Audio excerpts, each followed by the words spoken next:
Igual per fora hi ha un timbre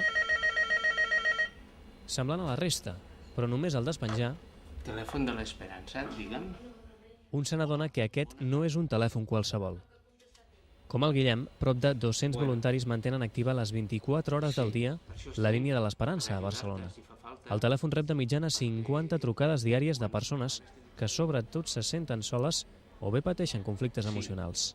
Tot i que els temps evolucionen i cada cop són més les noves problemàtiques amb les que ha de treballar el telèfon. Està tot el que és conflictes d'immigració. Tant la gent nouvinguda, que potser doncs, tenen problemes per integrar-se o s'enyoren doncs, de la seva família, com persones d'aquí que el contacte o el fet d'establir doncs, una convivència amb aquests col·lectius doncs, hi poden generar dificultat. Després també conflictes per internet, el que són addiccions.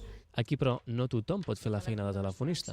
Igual que la Maria, els voluntaris han hagut de passar un procés de selecció i formació, a banda de reunir dos requisits més: tenir entre 27 i 68 anys i viure un moment emocional estable.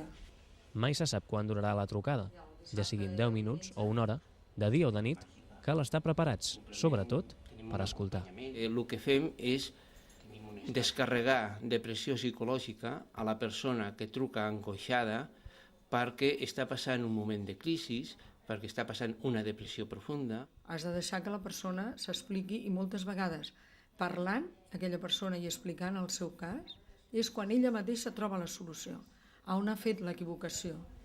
La seva és una veu amiga, anònima i confidencial, que ofereix en cas necessari informació d'altres serveis per donar una atenció més específica a certes problemàtiques.